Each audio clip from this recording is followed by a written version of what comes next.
Meus irmãos, aproveitando que estamos em pé, abra suas Bíblias no livro de Gênesis, no capítulo 37. Livro de Gênesis, capítulo 37. Estamos chegando em uma nova, digamos que estamos chegando na reta final da nossa série de mensagens no livro de Gênesis. E nós temos uma última sequência narrativa, que é a história de José e seus irmãos no Egito, e o final, portanto, do livro de Gênesis. Mas hoje não será a nossa última mensagem. Nós daremos início à sequência final de mensagens. Então, vamos ler os primeiros 16 versículos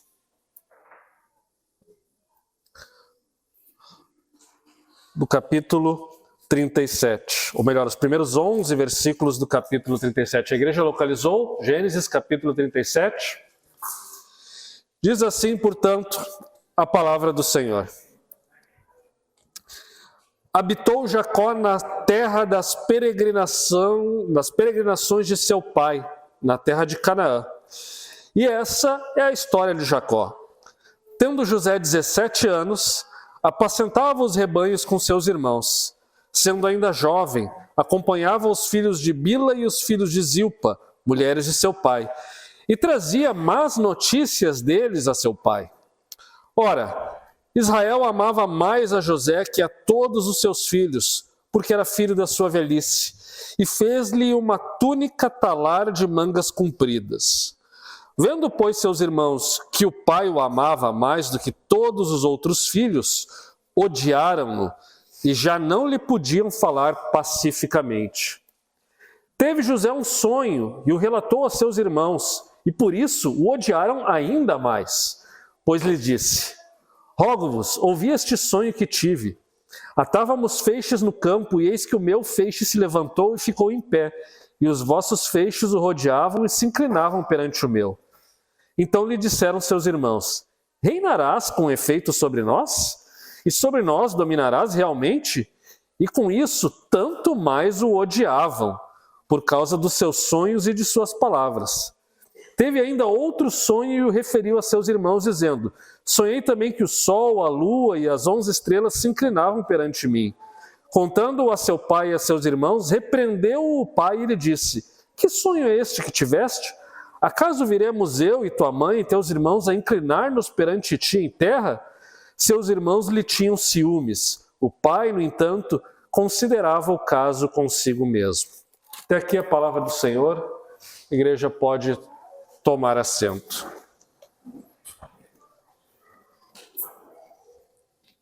Obrigado. Estamos vivendo, isso é do conhecimento de todos, até porque de alguma maneira sentimos isso na nossa pele, estamos vivendo um momento difícil, um momento de catástrofe. Já se passou quase um mês desde que as grandes chuvas inundaram boa parte do Rio Grande do Sul e da nossa cidade, Porto Alegre.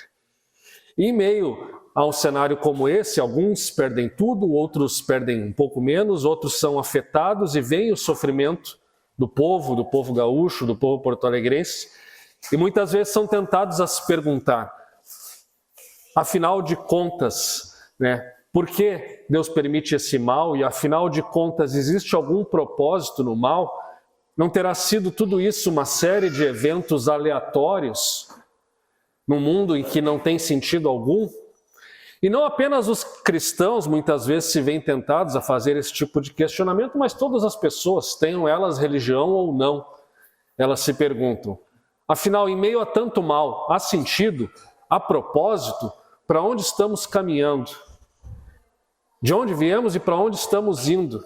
E ao final de contas, onde tudo isso vai nos levar? E ficamos muitas vezes entristecidos, ficamos chocados com o sofrimento, seja o sofrimento alheio, seja o sofrimento nosso. E assim, meus irmãos, o que nós estamos passando agora aqui em nosso estado não é nenhuma novidade na história da humanidade. Grandes tragédias acontecem ao longo da nossa história, e isso está muito bem documentado e muito bem relatado. Mas não apenas grandes tragédias naturais, mas o mal provocado pelo próprio ser humano nos leva a esse tipo de questionamento. Afinal, por que há tanto mal no mundo e por que Deus permite que o mal, de certa maneira, floresça e aparentemente prospere? E será que o mal é a resposta final de Deus?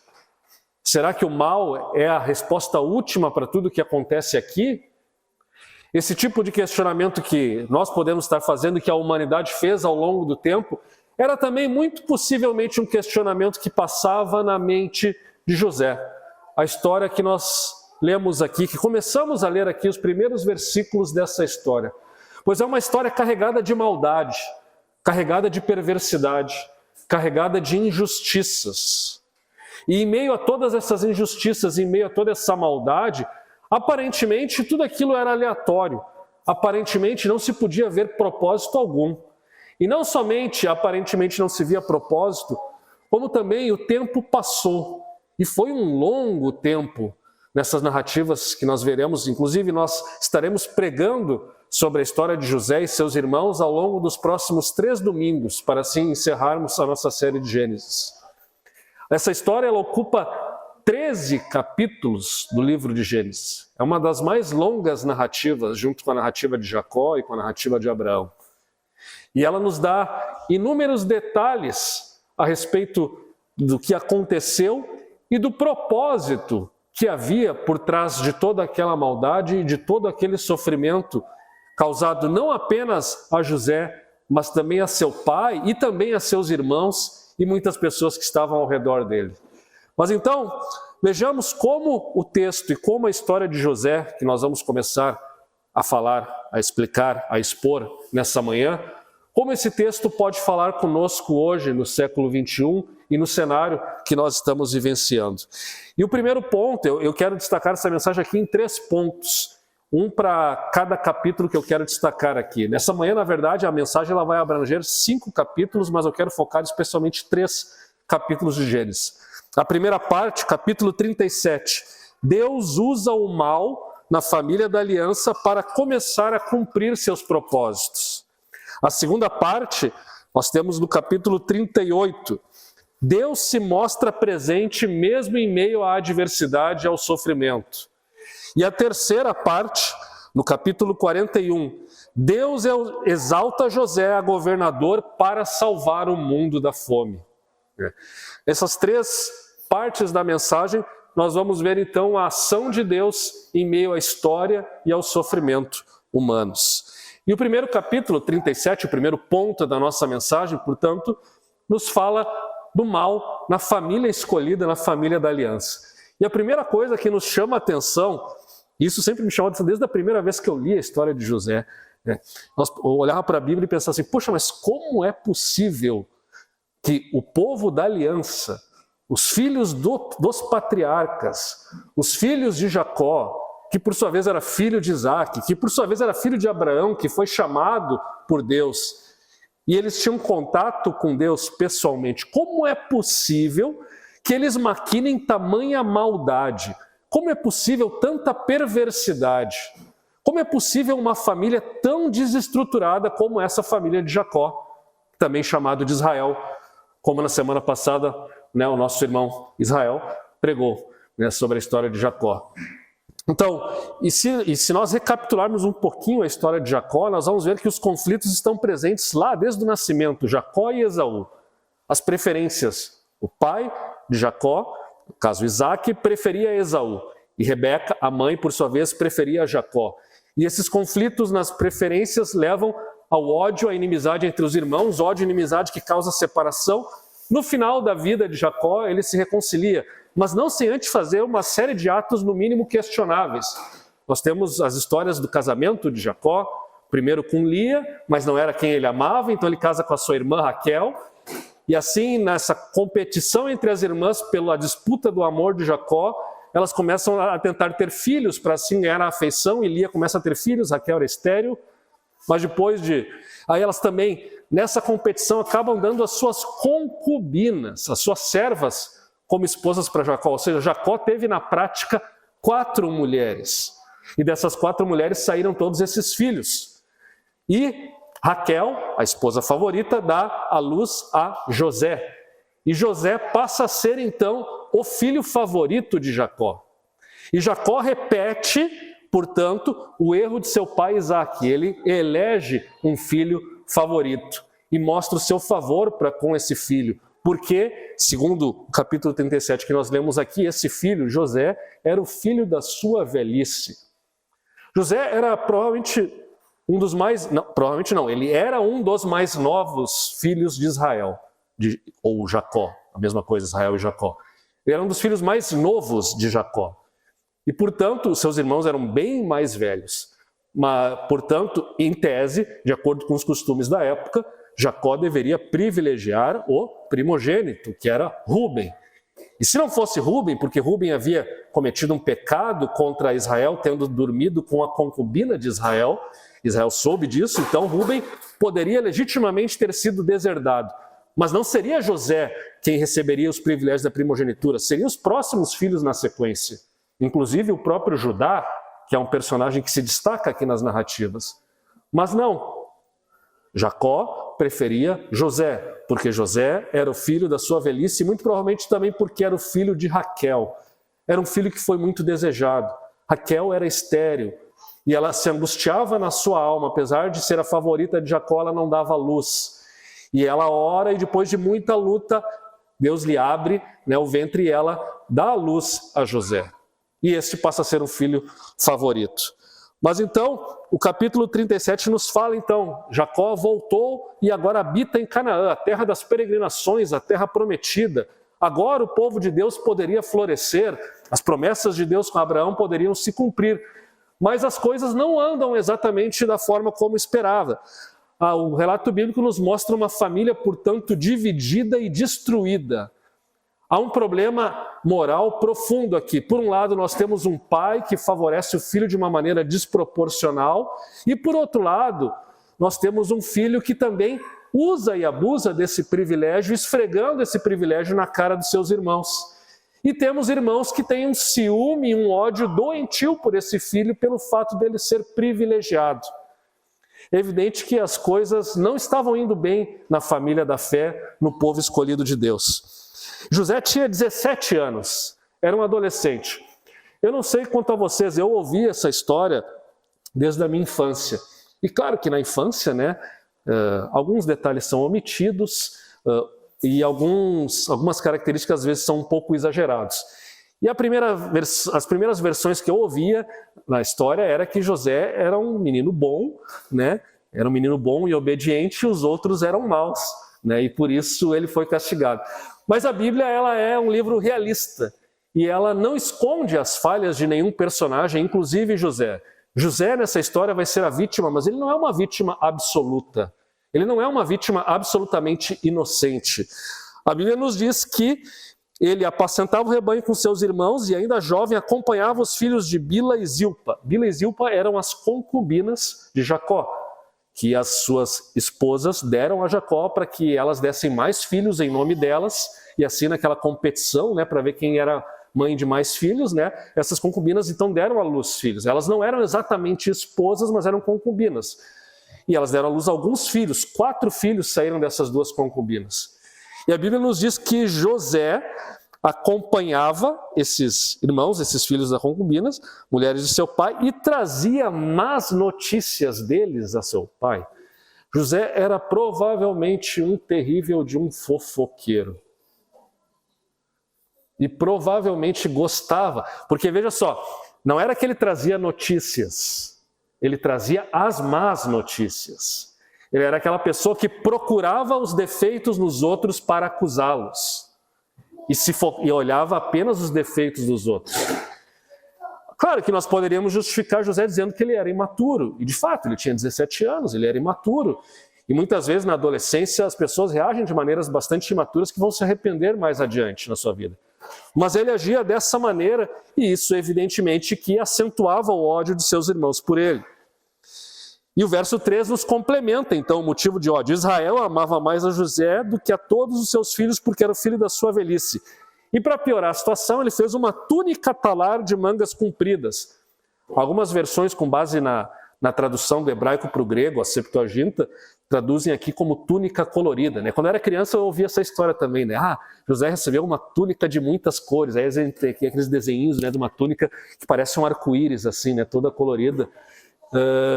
Mas provavelmente essa tradução túnica colorida, ela não é exata, não é correta. A ideia é provavelmente uma ideia de uma túnica talar, uma veste comprida, e que provavelmente era usada em ocasiões assim muito especiais. Tem alguma coisa a ver possivelmente com a realeza. Essa palavra ela só é usada novamente quando se fala, se eu não me engano, da esposa de Davi, filha de Saul, que se casa com ele, ela tinha uma veste talar. Então, aparentemente, essa palavra indica como sendo uma veste muito nobre, relacionada com a realeza. E com isso, Jacó, Israel, estava indicando que o seu filho José seria uma espécie de rei sobre os seus irmãos. A túnica foi feita para mostrar explicitamente a preferência que José gozava diante de seu pai.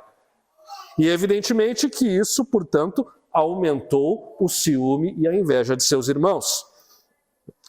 Vendo, pois, seus irmãos que o pai o amava mais que todos os outros filhos, odiaram-no e já não lhe podiam falar pacificamente.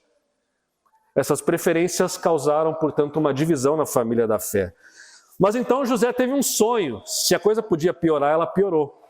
José teve um sonho e não soube lidar com isso. E nesse sonho, né, ele fala aqui que os feixes no campo, e o feixe dele se levantou e ficou em pé, e os feixes dos outros irmãos se inclinavam diante dele. E depois ainda teve um outro sonho, para piorar um pouco mais. Né? Porque nesse sonho os irmãos já perguntaram, peraí um pouquinho, tá? E ele foi lá contar, provavelmente ele foi com uma postura até um pouco arrogante, olha, eu sonhei isso, vocês se inclinavam diante de mim.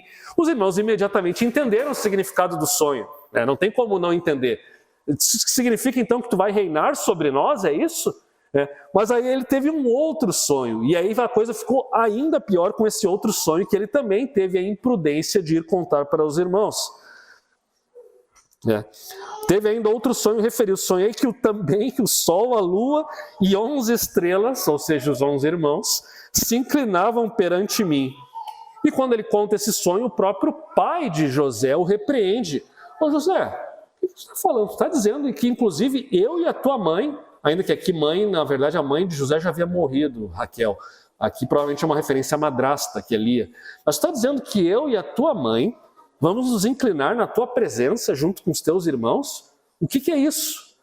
A postura de José, portanto, indica uma certa arrogância no compartilhar dos seus sonhos. Enquanto que ele fala esses sonhos e se gaba desses sonhos, Jacó tem uma outra postura, que seria a postura mais correta, que é o que ele diz no verso 11. O pai, no entanto, considerava o caso consigo mesmo. Ou seja, ele achou estranho, achou inadequada a postura de José, do seu filho favorito, mas ele considerava isso. Puxa, isso deve significar alguma coisa. Ele considerava consigo mesmo. Os irmãos de José, por outro lado, tinham-lhe ódio por causa disso. Então essa é a situação, uma família dividida com ódio mortal por causa da preferência, e José se gabando da sua preferência que tem em relação ao seu pai. Mas então, em meio a esse cenário, Deus precisava trabalhar essa família. E precisava trabalhar esse caráter. Afinal, eles eram o povo escolhido, eles eram a família escolhida, eles iriam herdar a terra. Mas com esse caráter, eles não poderiam herdar a terra. E Deus começa a agir e ele usa as circunstâncias e usa, inclusive, os desejos perversos de seus irmãos para concretizar os seus propósitos. E aí nós temos a sequência da narrativa. Os irmãos de José foram apacentar os rebanhos em um lugar distante, Siquém. Isso fica a mais ou menos 80 quilômetros do local onde Jacó estava estabelecido, com José. E os irmãos de José vão todos para lá. Jacó fica com José ali na região de Hebrom, onde habitava Abraão anteriormente. E passado algum tempo, Jacó pede, olha José, vai lá atrás dos teus irmãos e vê qual é a situação, porque já faz tempo que eles foram, estão distantes, e me avisa como eles estão. E José vai atrás deles e não os encontra na região de Siquém. Casualmente, mas não há casualidades na Bíblia, então, Deus faz com que ele cruze uma pessoa qualquer e a pessoa vê que ele está ali andando pelos campos sem chegar a lugar nenhum e pergunta, o que você está fazendo aqui? Está perdido? E aí José diz, não, eu procuro os irmãos, filhos de meu pai, que estão pastoreando as ovelhas, eles eram para estar por aqui. Ele diz, olha, eu casualmente passei por eles e ouvi eles falando assim, vamos para Dotã. Então eles devem estar por lá. Dotã ficava 20 quilômetros mais ao norte de onde José estava. E José então vai atrás deles. Ou seja, José percorreu 100 quilômetros a pé atrás dos seus irmãos. E chegando em Dotã, ele vê os seus irmãos e os seus irmãos, por sua vez, o veem de longe vindo. E a reação dos seus irmãos é, agora nós temos uma oportunidade, nós estamos longe da casa do nosso pai, vamos matar José, vamos matar esse sonhador e vamos ver no que vai dar esses sonhos deles, então, esses sonhos dele. Então, isso nos diz o verso 19, dizia um ao outro, vem lá o tal sonhador, vinde pois agora, matemo-lo e lancemo-lo numa das cisternas, e diremos, um animal selvagem comeu, e vejamos em que lhe darão os sonhos. Rúben, o primogênito, se dá conta da perversidade dessa ideia e diz, não. Rúben livrou-o das mãos deles e disse, não lhe tiremos a vida. E disse Rúben, não derrameis sangue, lançai-o nessa cisterna que está no deserto, e não ponhais mãos sobre ele. Isso disse para o livrar deles, a fim de o restituir ao pai. Rúben tentou salvar José. Ele tentou mais ou menos enganar os irmãos e disse, vamos largar ele aqui nesse poço, a cisterna é um poço, né, para acumular água da chuva. Vamos largar ele aqui nesse poço e, em vez de matá-lo ativamente, deixa ele aí. Né? E de repente ele morre sozinho, mas nós não vamos matá-lo. Mas a ideia dele era, depois que os seus irmãos saíssem dali, ele tirasse José do poço e levasse ele para o seu pai. Mas em meio a isso tudo, novamente a providência divina entra em ação. E uma caravana de midianitas e ismaelitas passa por aquele local. E aí, outro dos irmãos, Judá, tem uma ideia brilhante. Por que nós vamos matar o nosso irmão? Não, vamos fazer algo melhor, vamos fazer algo mais humano. Vamos vendê-lo como escravo. Vamos vender para essa caravana de midianitas, né, e eles vão levar José lá para o Egito. E provavelmente também passou pela cabeça deles. Lá no Egito ele não vai durar muito tempo, porque vão botar ele num trabalho braçal, a vida de um escravo é desumana, ele vai morrer logo, mas não vamos ser nós que o mataremos. Né? Então vamos, em vez de matar, vamos só vendê-lo como escravo. Essa foi a ideia de Judá, e essa ideia de Judá salva José. Né? Ela evita que ele morra. Mas, meus irmãos, não é preciso falar muito, né, sobre o quão perversa é essa ideia, né? O quão diabólica. Vocês já imaginaram tal coisa? Pensem hoje na situação de conflito. Primeiro pensar em matar um irmão. Depois, não vamos matar, vamos só vender como escravo. Né? Ainda assim, nós vemos aqui o nível de decadência moral que nós encontramos nos irmãos de José. Nem de longe esse é o padrão bíblico de família. Quando nós olhamos para os patriarcas, de uma maneira geral, a gente gosta de falar assim, família bíblica, o padrão bíblico, masculinidade bíblica, mas aqui nós não encontramos nenhum padrão de família bíblica, nem de masculinidade bíblica. Nós encontramos homens, muitas vezes covardes, que entregam as suas mulheres para não correrem riscos. Nós encontramos pais horrorosos. Nós encontramos pessoas que têm mais de uma esposa, que vivem na poligamia. Nós encontramos disputas, ódio entre os irmãos. As famílias que Deus aqui chamou estão muito longe de serem um exemplo de família bíblica. Apesar disso, Deus chama essas pessoas e chama essas famílias para cumprir os seus propósitos, mesmo em meio à desobediência e mesmo em meio à sua perversidade. E assim, José é vendido. Eles tiram José da cisterna e vendem para esses ismaelitas, que por sua vez o levam ao Egito. Rúben, quando isso acontece, não está lá, ele não presencia o ato da venda de José como escravo. E quando ele volta para a cisterna, ele vê que a cisterna está vazia e se desespera, porque não encontra José lá. Ele rasga as suas vestes. E ele, voltando aos seus irmãos, disse, não está lá o menino, e eu, para onde irei? Então, os irmãos têm uma ideia. Vamos tentar salvar a reputação de Rúben, porque Rúben era o primogênito, em tese ele era o responsável pela vida de José. Mas vamos tentar, então, encontrar uma desculpa aqui para o que aconteceu. Vamos pegar a túnica de José que eles tiraram, vamos matar um bode e vamos molhar essa túnica no sangue de bode e vamos levar essa túnica para o nosso pai e dizemos, olha só, achamos essa túnica, não é a túnica de José? Vê se não é ele. Talvez alguma fera tenha encontrado e despedaçado José ao meio do caminho. E eles fizeram isso, e Jacó olhou e reconheceu a túnica e diz: é a túnica do meu filho, um animal selvagem o terá comido, certamente José foi despedaçado. Então Jacó rascou suas vestes, se cingiu de pano de saco e lamentou o filho por muitos dias. E levantaram-se todos os seus filhos e todas as suas filhas para o consolarem.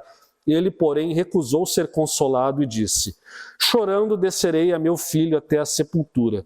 E de fato o chorou seu pai. E aqui o sofrimento intenso de Jacó. Seu filho favorito foi morto, foi despedaçado por uma fera. Mas percebam aqui também a ironia. Da mesma forma que Jacó havia enganado seu pai décadas antes, se fazendo passar pelo seu irmão e usando a pele e sangues de bodes, agora da mesma forma os seus filhos o enganam, usando o sangue de um bode para fazer parecer que José havia sido morto em um acidente triste ao longo do caminho.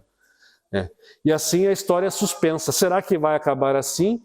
Será que então esse é o triste fim de José e é o triste fim, do amor que Jacó tinha por ele? E ele vai viver uma vida amargurada agora até a sua morte?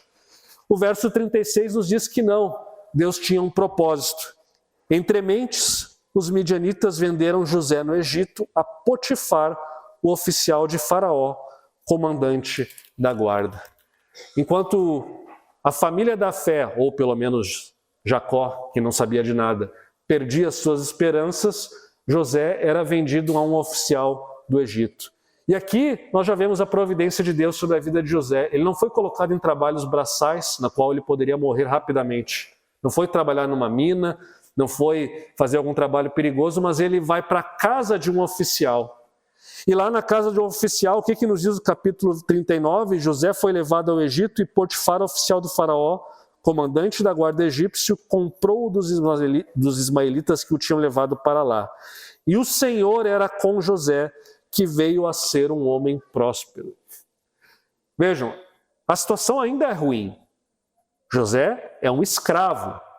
Ele está no Egito, ele está longe da sua família, longe do pai que ele ama, longe da terra da promessa.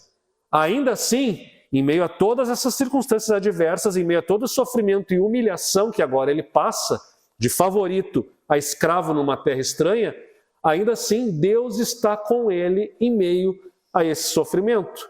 Deus era com ele e o faz prosperar. Evidentemente que a prosperidade não é a prosperidade almejada, muito melhor seria ele ser livre na terra de Canaã e prosperar lá. Mas ali, naquele momento, Deus começa a trabalhar o caráter de José, aquele adolescente imaturo, em até certo sentido arrogante, e que se achava superior aos outros. Agora ele começa a ser trabalhado por Deus ali na condição de escravo na casa de um oficial egípcio. E muito rapidamente, ele é colocado no cargo de mordomo. Capítulo 39 vai dizer que ele é mordomo da casa de Potifar. Vendo Potifar que o Senhor era com ele, então percebam que há também aqui uma dimensão de testemunho. Potifar vê que a divindade, talvez ele nem soubesse que Deus era esse, mas ele vê que Deus está com ele. Deus está com esse moço, porque tudo que ele faz prospera, tudo que ele faz é bom. Então Potifar pega e coloca ele, logrou José mercê perante ele, a quem servia, e ele o pôs por mordomo de sua casa e lhe passou às mãos tudo o que tinha. E desde que o fizera mordomo da sua casa sobre tudo o que tinha, o Senhor abençoou a casa do egípcio por amor de José. A bênção do Senhor estava sobre tudo o que tinha, tanto em casa como no campo.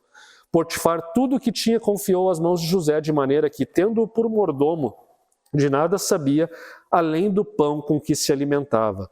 José era formoso de porte e de aparência. Então José foi abençoado e serviu de bênção para o seu senhor, Potifar. A casa dele prosperava, e de tal maneira ele recebe a incumbência de ser um mordomo, ou seja, um administrador geral. Ele cuida de tudo, a não ser de assuntos muito particulares e específicos. É isso que a expressão significa, além do pão com que se alimentava. Alguns dizem que aqui também há uma conotação sexual, está se referindo à esposa de Potifar, ou seja, José tinha domínio sobre tudo, com exceção da esposa de Potifar. É bem possível que também seja esse o sentido à luz do contexto da história, como nós veremos mais adiante. Mas o fato é que Deus está agindo, portanto. Se Deus levou José para o Egito e Deus usa a maldade dos seus irmãos para conduzi-lo àquela terra estranha, mesmo que isso implique um sofrimento intenso, tanto para seu pai como para José, e mesmo que os autores disso tenham sido pessoas perversas, com desejo perverso no seu coração, ainda assim Deus está usando aquela circunstância para cumprir os seus propósitos. E ao chegar lá no Egito, Deus não abandona José, mas continua. O Senhor é com José, Yahvé é com José. E José começa a prosperar dentro daquilo que é possível prosperar. E Deus começa a fazer, portanto, um propósito na vida de José e ele vai ascendendo. E o seu caráter vai sendo transformado e agora chega o momento do seu caráter ser provado. Quando então a mulher de Potifar dá em cima de José. José era um homem formoso de porte e de aparência. Em nenhum lugar da Bíblia fala isso sobre um personagem masculino, só para constar. A Bíblia só fala isso a respeito de José. Esse aspecto é o aspecto que desperta a cobiça da mulher de Potifar. E, meus irmãos, muito provavelmente no mundo antigo, naquelas sociedades escravagistas, idólatras, a imoralidade sexual, a promiscuidade era algo comum. O que a mulher de Potifar está querendo é provavelmente uma prática. Provavelmente José não era o único com quem ela tinha algum tipo de relação. E outras pessoas também faziam isso. Então José estava num ambiente em que isso era tido como, em certo sentido, normal. Evidentemente que se fosse descoberto ele seria punido porque ele está com a mulher de um oficial egípcio. Mas a imoralidade, de uma maneira geral, era amplamente tolerada. E agora a mulher tenta com que ele tenha relações e ela faz isso em diversas vezes, não apenas uma ou duas vezes. A mulher do seu senhor pôs os olhos em José e lhe disse: deita-te comigo. Ele, porém, recusou e disse à mulher do seu senhor: tem-me por mordomo meu senhor e não sabe do que há em casa, pois tudo que tem me passou ele às minhas mãos. Ele não é maior do que eu nessa casa e nenhuma coisa me vedou, senão a ti, porque és a sua mulher. Como, pois, eu cometeria tamanha maldade, pecaria contra Deus? José aqui começa a mostrar maturidade. Ele entende que é um pecado contra o seu senhor e é um pecado contra Deus. Não apenas contra o Senhor. Em última instância, ele estaria pecando contra Deus se cedesse aos apelos daquela mulher. Mas ela continuava, ela falava a José todos os dias. E ele não lhe dava ouvidos para se deitar com ela e estar com ela. Até que num certo dia, veio ele à casa para atender os negócios e ninguém estava presente. Era a ocasião perfeita. E ela o pegou pelas vestes e lhe disse: deita-te comigo. Ele, porém, deixando as vestes na mão dela, saiu fugindo para fora. E vendo ela que ele fugiu para fora, chamou os homens da sua casa e disse: vejam, meu marido trouxe este hebreu para insultar-nos. Ele veio até mim para se deitar comigo, mas eu gritei em alta voz. A mulher então inventa uma história para tentar se justificar e provavelmente com raiva e com ódio de José pela sua rejeição, ela o acusa de uma tentativa de estupro. E não era necessário nenhuma lei Maria da Penha para que ele fosse punido. A palavra dela prevaleceu porque ela era a esposa do oficial do Egito. E que iam acreditar na esposa ou no escravo? Evidentemente que deram ouvidos à história dela, à versão dela. E assim José foi preso injustamente. Mas novamente percebam aqui o seguinte: a punição para José poderia ter sido a morte. Adultério no mundo antigo também era punido com morte. Abusar de uma mulher, e mais de uma mulher de um alto oficial egípcio, era um crime punido com morte, certamente. Mas Potifar não o mata, ele o lança na prisão. Alguns especulam que provavelmente Potifar não confiou muito na versão da mulher dele, mas estava desconfiado que talvez não fosse verdade. Mas para manter as aparências, e inclusive a posição social dele, vamos punir José e vamos largar na prisão pelo menos. E José foi injustiçado, enviado para a prisão, mas teve sua vida poupada. E lá na prisão, novamente, no cárcere, o que nós lemos no verso 21? O Senhor, porém, era com José, e lhe foi benigno, e lhe deu mercê perante o carcereiro. Vejam, José chegou aqui no fundo do poço. Ele já não era somente escravo, mas agora era um prisioneiro também. Ele estava abaixo dos escravos. Pensem bem, ele foi vendido como escravo. Quando ele estava se levantando e alcançando uma posição favorável, ele é injustamente acusado e vai para a prisão. É poupado da morte, mas está lá preso, injustamente acusado de um crime que não cometeu. Por quê? Porque ele teve caráter suficiente para resistir a uma tentação sexual. Por causa do seu caráter, por causa da sua força de caráter, agora ele está preso. Ou seja, ele está no fundo do poço, está numa masmorra, literalmente. Mas apesar disso, e aí alguém poderia se perguntar, poxa Deus, ele cumpriu a tua lei moral e agora está preso. Onde estava Deus aqui que permitiu que José foi preso? Onde está Deus? Bom, a própria Bíblia responde, o Senhor era com José em meio ao sofrimento. O Senhor era com José no fundo do poço. Mas percebam que não é apenas um sofrimento, era um sofrimento, aí ele está se reerguendo e se afunda de novo.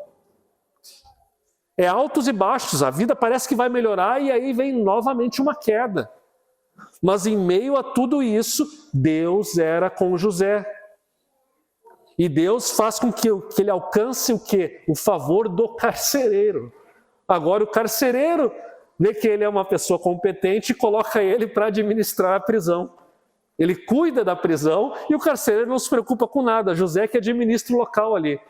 Ele é injustiçado, ele está preso injustamente, mas agora ele está com uma posição melhor porque Deus era com ele e Deus o abençoou em meio ao sofrimento, em meio àquela situação difícil. E o caráter de José, mais uma vez, vai sendo aperfeiçoado, ele vai aprendendo a se tornar um administrador, ele vai aprendendo a se relacionar com as pessoas, as suas convicções vão se fortalecendo. Até que então, nós chegamos a um momento. O longo tempo foi se passando. A Bíblia nos diz que com 17 anos, José foi levado como escravo para o Egito. E ela vai nos dizer depois no capítulo 41, que tinha José 30 anos quando foi colocado na presença do faraó para interpretar os seus sonhos. 13 anos se passaram. 13 anos como escravo ou como prisioneiro. Exatamente o tempo que José ficou na prisão, a Bíblia não nos relata, nós não sabemos, mas só sabemos que todo esse período de escravo e de prisão foram 13 anos. Pensem vocês, meus irmãos, o que se passa na cabeça de alguém com 13 anos de sofrimento? 13 anos de humilhação.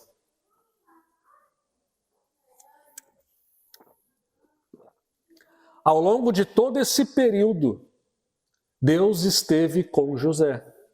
Deus não abandonou José. Mas percebam que ao longo desse período houve momentos que pareciam que as coisas iam dar certo e de repente José afundava de novo. Quando parecia que a libertação vinha, aqui ia de novo. Mas em todos esses momentos, Deus era com José. E por que Deus era com José? Porque Deus tinha um propósito na vida de José. As coisas não aconteciam aleatoriamente.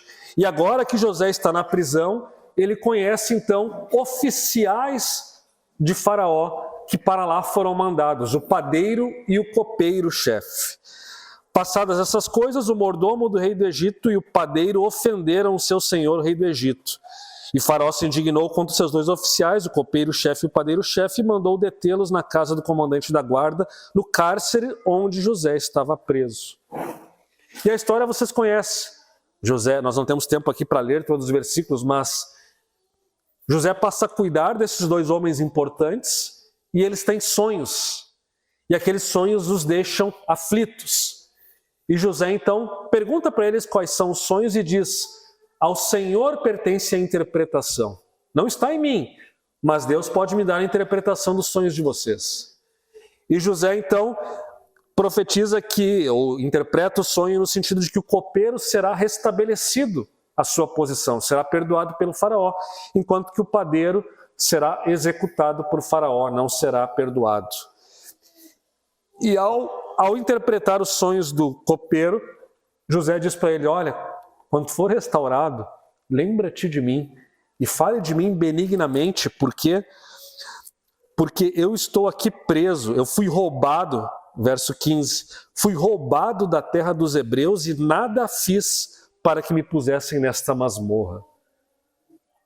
José ainda sofre, José ainda quer se libertar.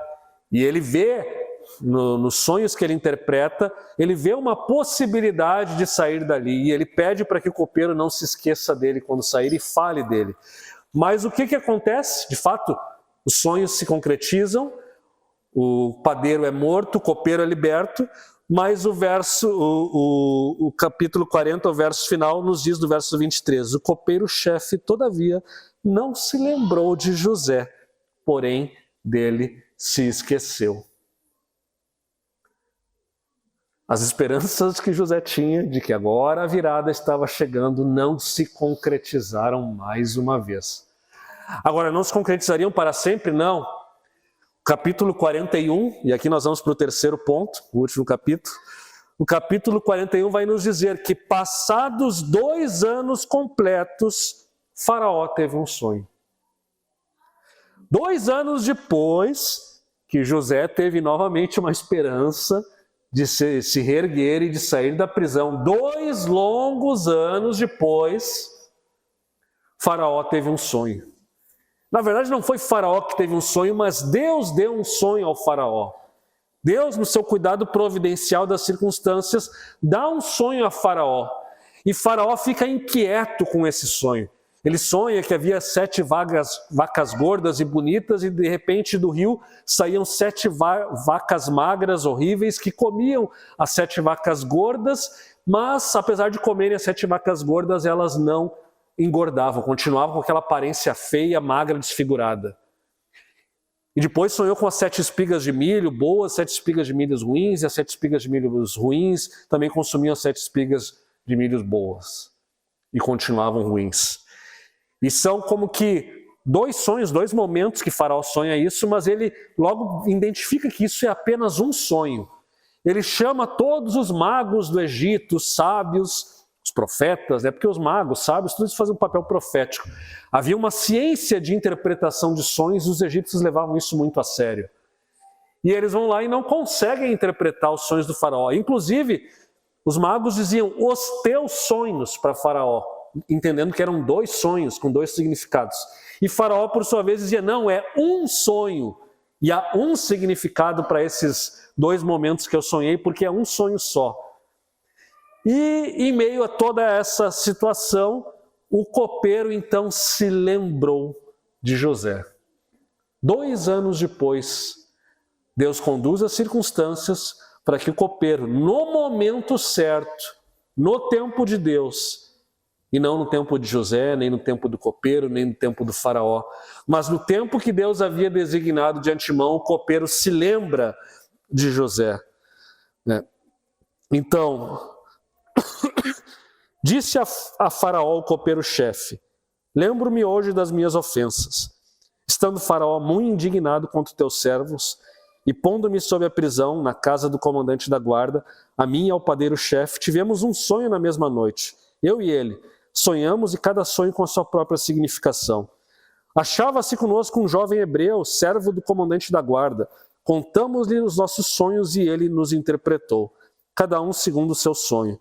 E como nos interpretou, assim mesmo se deu. Eu fui restituído ao meu cargo e outro foi enforcado.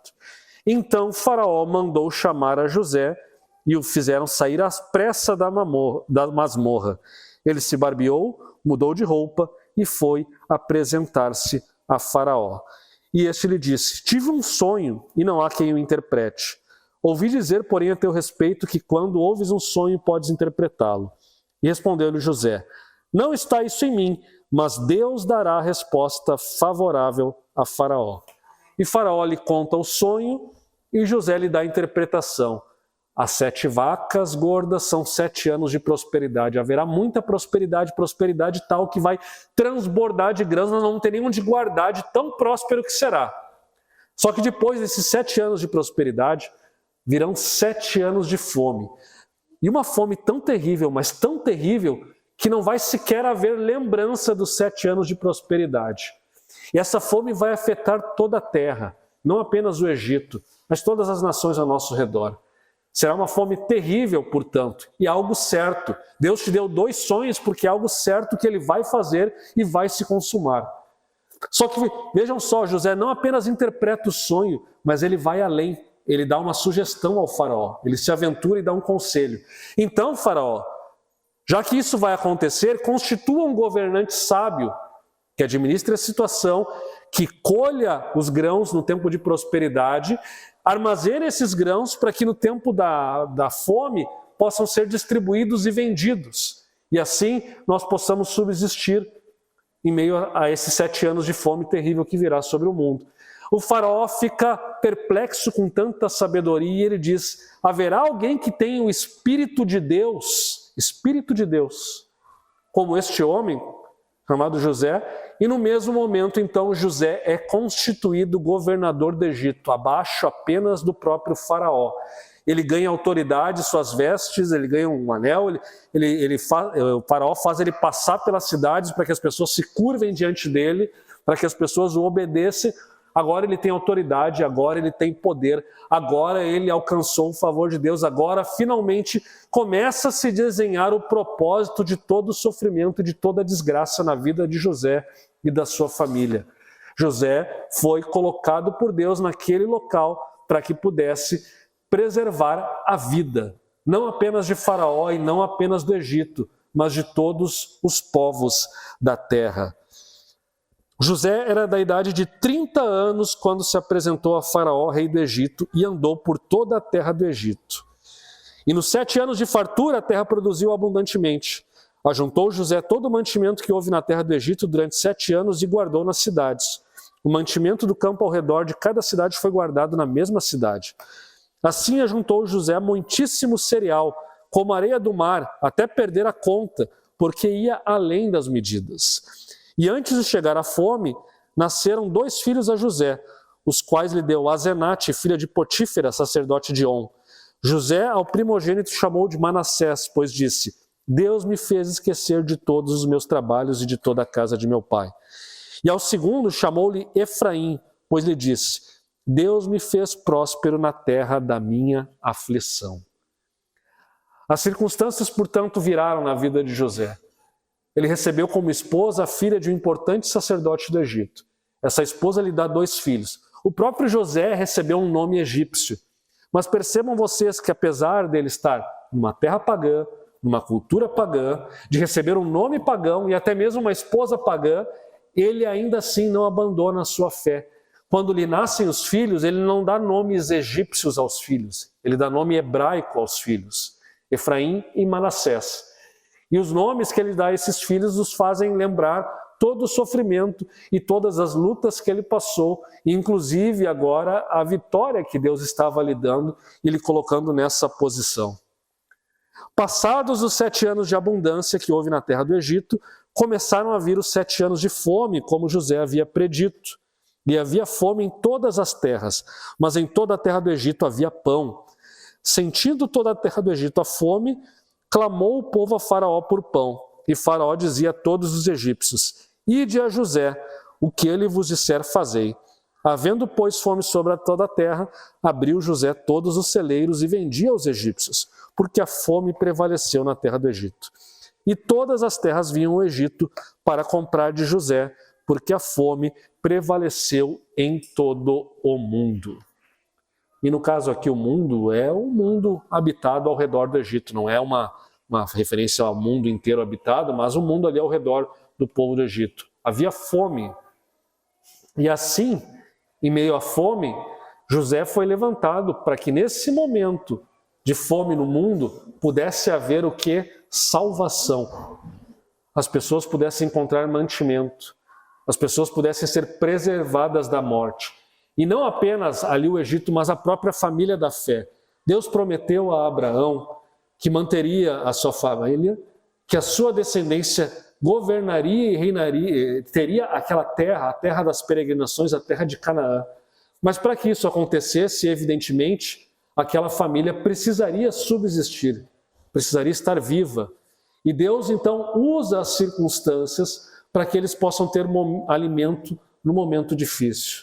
Não somente isso, muito provavelmente, mas isso nós falaremos na próxima semana, o povo também precisava sair da terra de Canaã, porque o envolvimento que eles estavam vendo com os povos de Canaã, que os filhos de José, que os filhos de Jacó estavam tendo com Canaã, era um envolvimento que estava indo longe demais e que provavelmente ia causar a destruição da fé daquele povo. Era necessário, portanto, que eles saíssem daquela terra. E Deus está preparando as circunstâncias para que isso aconteça, levando primeiro José ao Egito, e depois chamará toda a família de José para lá, para que lá possam crescer e se multiplicar e formarem então uma grande nação. Os propósitos redentores de Deus, portanto, estão se consumando na vida de José. E para que isso aconteça, ele trabalha na vida do jovem adolescente José, ao longo de 13 anos, para que ele possa assumir a posição de governador. E agora, na posição de governador, ele tem maturidade, ele tem preparo, ele tem capacidade para fazer aquilo que lhe foi dado, a cumprir a vocação para a qual ele foi chamado naquele momento. José, portanto, traz, em algum sentido, salvação para o mundo. E aqui, meus irmãos, é inevitável traçarmos um paralelo com o próprio Jesus Cristo, a tipologia. Muito se diz que José é um tipo de Jesus Cristo e nós vemos vários paralelos aqui. José, da mesma forma, era amado pelo seu pai, assim como Jesus. José, da mesma forma, foi rejeitado pelos seus irmãos, entregue aos gentios. O mesmo aconteceu com Jesus. José abriu mão de uma posição privilegiada e foi humilhado. Viveu uma vida humilde. Mas, no devido tempo, ele foi exaltado a uma posição de governador. E nessa posição de governador, ele permite que os povos da terra recebam, naquela época, a salvação, ou seja, mantenham a sua vida. Jesus, da mesma forma, sofre a humilhação, mas aqui está a grande diferença. Ele morre e derrota a morte pela sua morte. E depois sobe aos céus e governa, não apenas como governador de uma nação temporariamente, mas como rei do universo sobre toda a criação. E ele traz salvação a todos os povos da terra. E não apenas o alimento físico. A Bíblia nos diz, e o próprio Jesus diz, eu sou o pão da vida. Enquanto José trazia o alimento físico e permitia que as pessoas mantivessem a sua vida física, Jesus agora traz o alimento, o pão espiritual que nos dá a vida eterna. Por isso José é apenas um tipo de Cristo, porque ele apenas, as suas atitudes, aquilo que ele faz, apenas representa aquilo que viria muitos séculos depois, quando o próprio Filho de Deus, na sua humilhação, é exaltado e traz salvação para toda a humanidade. E é por isso que nós estamos aqui nessa manhã, porque pelos sofrimentos de Jesus Cristo, que não foram em vão também, nós alcançamos salvação. E agora lá do céu ele intercede por nós e ele guia as nossas vidas. E eu gostaria de encerrar então essa mensagem, porque o nosso tempo já passou, com 4 breves aplicações. Essas aplicações elas são extraídas muito claramente do texto.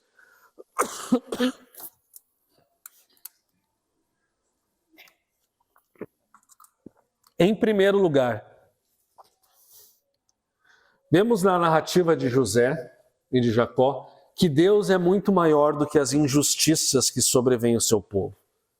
O mal sobrevém ao povo de Deus muitas vezes, e ele veio sobre José, sobre Jacó e sobre os irmãos de José. As nossas mentes ficam abaladas, as injustiças fazem com que questionemos a bondade de Deus, mas mais ainda questionemos os propósitos. Por quê? Por que essas coisas nos sobrevêm? Nós muitas vezes não confiamos na providência divina. Mas nessas horas, inclusive pensando agora na catástrofe que acomete o nosso estado, nós lembramos, olhando para a história de José, lembramos que o mal não é a realidade final. E que não existe, por mais dura que essa verdade seja, não existe sofrimento sem propósito à luz da Escritura. A história de José nos lembra que Deus tem o controle sobre a história humana nos seus mínimos detalhes, a tal ponto que José cruza aleatoriamente, entre aspas, com alguém em Siquém que diz que seus irmãos foram para Dotã, a tal ponto que ele é colocado numa cisterna e casualmente passa uma caravana de ismaelitas por ali, e os irmãos têm a brilhante ideia naquele momento de vender José como escravos ao invés de matá-lo. E depois ele é vendido casualmente, entre aspas, para Potifar. E lá ele depois acaba sendo injustiçado e vai para a prisão. E na prisão, casualmente, oficiais do faraó são presos e ele interpreta seus sonhos. e depois ele tem a oportunidade de interpretar os sonhos de Faraó. Ou seja, Deus vai conduzindo a história, Deus dá sonhos ao Faraó, Deus faz com que oficiais estejam lá, Deus está abençoando a vida de José em meio ao sofrimento, em meio àquilo que ele está passando. No final das contas, meus irmãos, o mal na vida de José, o mal na vida de Jacó, o mal na vida dos seus irmãos, não é a resposta final de Deus para eles. O povo de Deus, apesar de sofrer o mal, sabe que para além do mal existe o bem, e o bem que Deus tem para o seu povo é maior do que qualquer mal que possa sobrevir ao seu povo na presente era. Isso nos leva à segunda aplicação. O sofrimento de José, e não apenas de José, mas também de Jacó, e até certo ponto dos irmãos de José, mas isso vai ficar mais evidente na próxima semana, esse sofrimento, ele também não é sem propósito, mas ele produz uma transformação no caráter. E veja, não é o meu papel aqui ficar pregando autoajuda e dizer assim, resiliência, como se desenvolve resiliência, ainda que isso também seja verdade, mas a questão é indiscutível, né? É indiscutível que nós podemos perceber isso na história de José e no texto bíblico. Deus é o herói da história e não José, mas ainda assim, Deus está usando as circunstâncias para transformar o caráter de José, para levá-lo a ser o governador, para que ele possa trazer salvação para todos os povos naquele momento e para sua família. Deus usa as circunstâncias para que aquele menino imaturo e pedante, delator, se torne uma autoridade madura, sábia e bom gestor, no momento em que isso é necessário. Deus transforma o caráter e depois ele transformará também o próprio Jacó, o próprio Israel, como já vinha transformando, isso nós vimos na semana passada, a transformação na vida de Jacó, mas também nos próprios irmãos. Essa família destroçada pelo ódio, pelo ciúme, ela é transformada também por esse sofrimento, por essa separação. Ou seja, as circunstâncias da nossa vida e os sofrimentos em nossa vida, muitas vezes são também, ainda que não exclusivamente, mas são também uma ferramenta na qual Deus estará transformando o nosso caráter e nos tornando mais semelhantes ao seu Filho Jesus, nos tornando mais fortes, nos tornando mais resistentes ao mal, nos deixando menos mimados e menos frágeis e mais preparados para as circunstâncias. Evidentemente que a forma como Deus trabalha na vida de cada um é muito particular e nem todos reagem da mesma maneira às mesmas circunstâncias, aos mesmos sofrimentos. Mas como povo de Deus, à luz de Romanos 8:28, podemos ter a certeza que Deus está usando todas as coisas para trabalhar as nossas vidas e para nos tornar mais semelhantes ao seu Filho. Isso, portanto, também fica evidente na história de José. Paulo vai dizer lá em Romanos, não somente isso, mas também nos gloriamos nas próprias tribulações, sabendo que a tribulação produz o quê? Perseverança ou paciência. E a paciência produz experiência. E a experiência, por sua vez, esperança.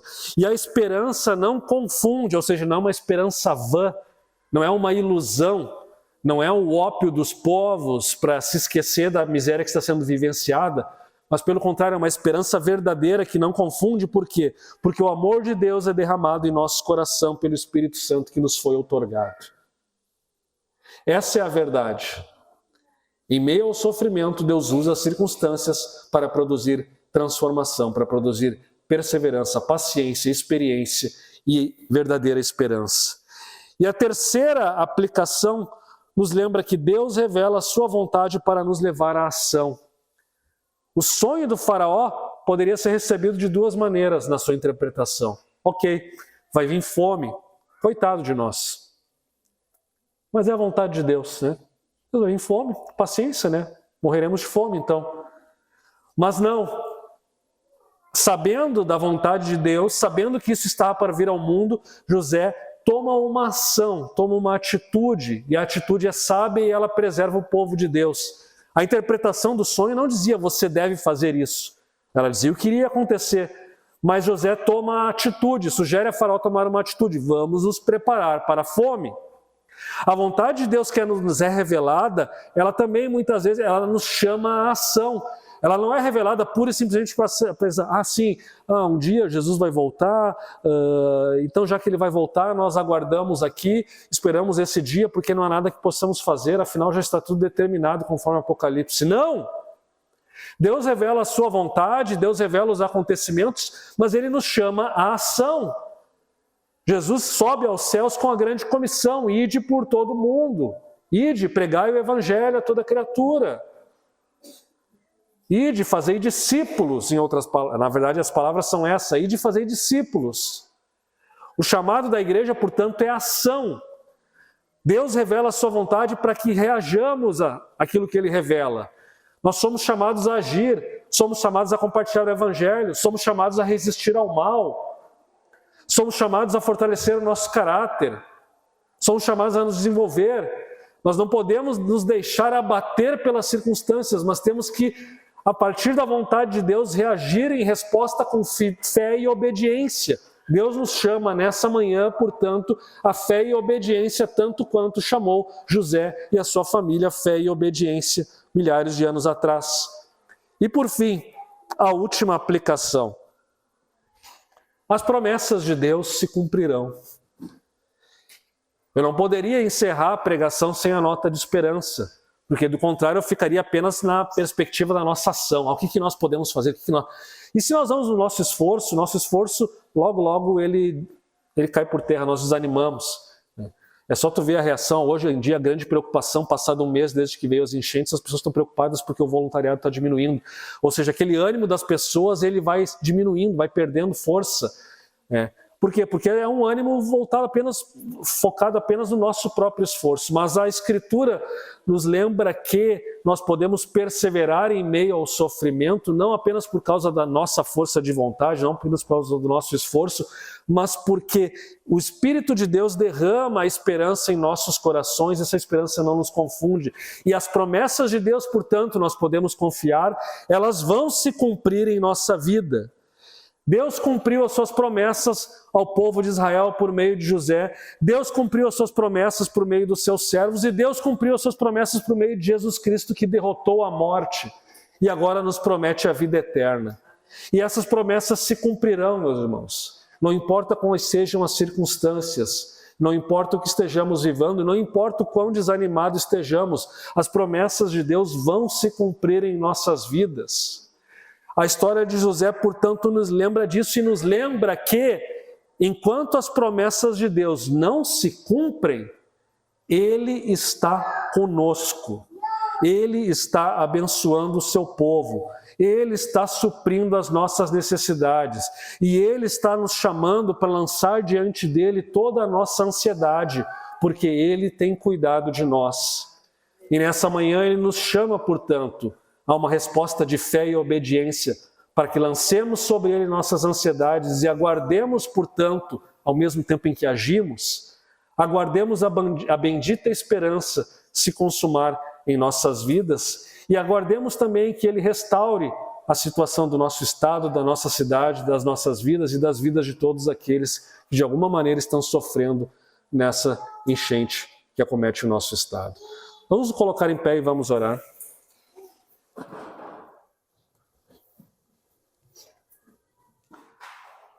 Pai amado, nessa manhã, como teu povo, em que ouvimos a tua palavra, expressamos gratidão, Senhor, por tudo aquilo que tu fala conosco, por meio da tua escritura, por meio das histórias que ouvimos essa manhã, pelas quais também lembramos, Senhor, da ação salvadora do teu Filho Jesus Cristo em nosso favor. E é porque tu és um Deus que salva os oprimidos, porque tu és um Deus que acompanha o povo em meio ao sofrimento, mas também tu és um Deus que dá a vitória para o seu povo e o livra, Senhor, ao final do sofrimento, e tem gloriosas promessas em relação a isso, que nós nessa manhã podemos ter a esperança, portanto, Senhor. Temos a esperança, Senhor, de que tu está cuidando de nós, temos a esperança, Senhor, que tu fará a nossa nação, nosso estado prosperar, e temos a esperança, Senhor, de que tu usarás essas circunstâncias para nos tornar mais semelhantes ao teu Filho Jesus Cristo, para nos tornar mais próximos de ti, para fazer com que possamos, Senhor, nos fortalecer e te servir com mais fidelidade. Portanto, Senhor, nessa manhã, fortalece, Senhor, a nossa fé. Enche nosso coração de esperança. Enche nosso coração de força, Senhor. Capacita-nos, Senhor, a enfrentar as circunstâncias. Capacita-nos, Senhor, também a te servir com fidelidade diante de quaisquer circunstâncias difíceis que venham sobre nossa vida, Senhor. Que ao final da nossa caminhada possamos olhar para trás e ver, Senhor, que Tu sempre estiveste conosco, que Tu sempre estiveste nos acompanhando e nos sustentando até a nossa vitória final. É em nome de Teu Filho Jesus que nós oramos. Amém.